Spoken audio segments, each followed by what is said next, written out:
Hello everyone, welcome to my YouTube channel. This is Ashwin Badrinath. I am an option trader and an investor.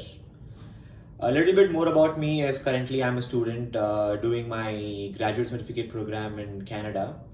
In fact, I just came here about a month back. So YouTube channel is something that I've been wanting to create for a long time, and but then I never really had clue as to what kind of contents that I actually know to actually speak about.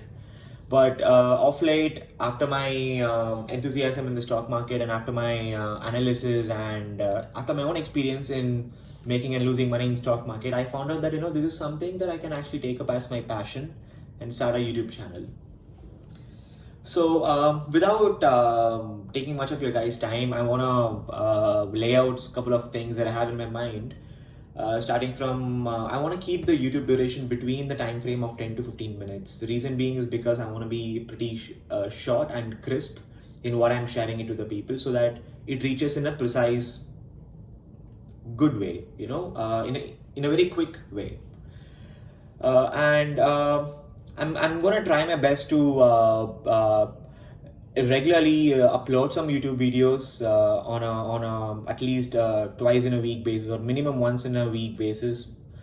But of course, down the line, I would like to come up with more contents and more ideas, and I would love to interact new people in this platform and see how we can all take it forward.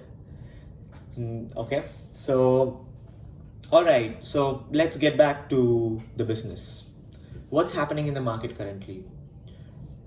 Besides the fact that market has been hugely volatile between the range of 14,200 to 15,200, we are currently once again trading at the resistance level of the falling wedge channel. If you take Nifty on a day time frame, so we have rallied enough, and currently Nifty is showing a gap up. Of course, fair enough, makes sense because the US markets were closing in red, especially Nasdaq, after the companies have given up the huge profits, and now the profit booking simply happened, and now after the job data came, which actually hurt the sentiments of the investors, market shot up because the price were already factored in before.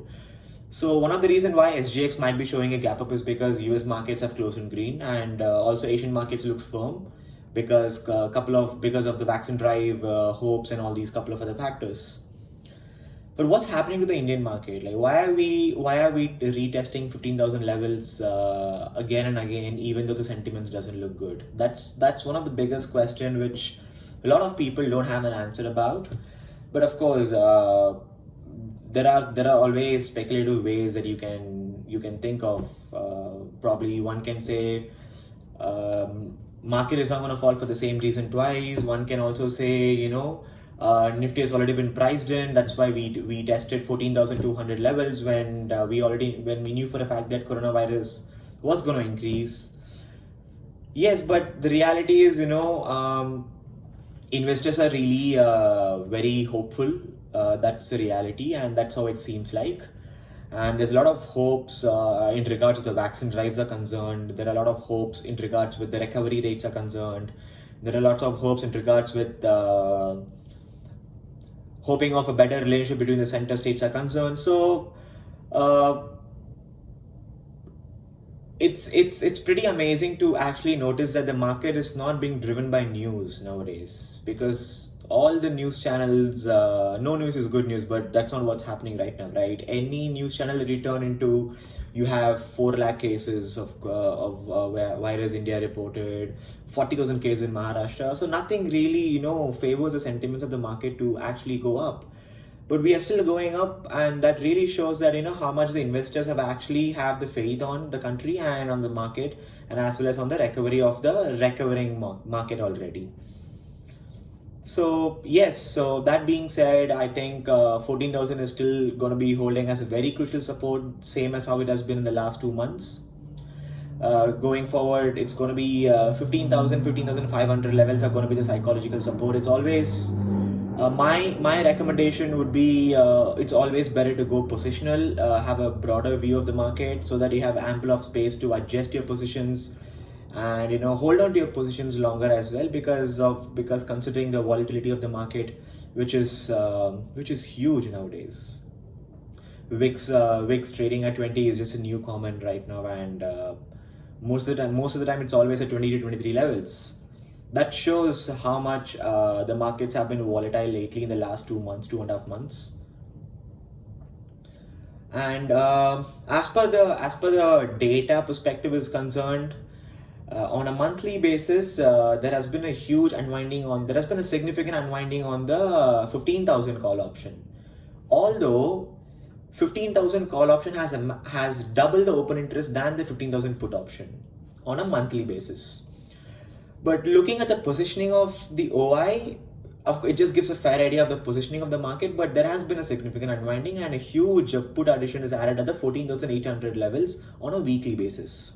So this shows that we are heading towards an immediate bull run, which could probably last for a day or two, or probably just for an hour as well, or just a gap up as well. We never know. That's one of the reasons market has always been surprising us lately. But however, we just have to wait and watch for it. So let's see how it goes. Besides that, we are again heading into stock specific actions. We have seen HDFC rally, uplifting the sentiment of the Bank Nifty index as well, and the Nifty index as well, of course. So it's going to be again results oriented stocks that are going to take the domination in the market. And my personal trades are going to be based on the IV spikes and long-term options, because I believe that long-term option has a better risk reward, and I have a lot of time to even enter into my reference trades as well. That's my trading plan for the coming week and the coming month as well. And besides that, of course, one can take up their favorite stocks. Like mine, for example, is Federal Bank and ITZ, where I keep doing some straddles, strangles, and scalp some 3-4 points here and there based on the IV again. So that just makes my life more easier and makes my trading more stress free. One of the very important factor in terms of psychology is concerned. So yeah, so thank you for watching this video. Thank you for taking your time and watching this. I really appreciate it. And if you guys do like it, please feel free to share, comment, like, subscribe, and have a good trading days ahead.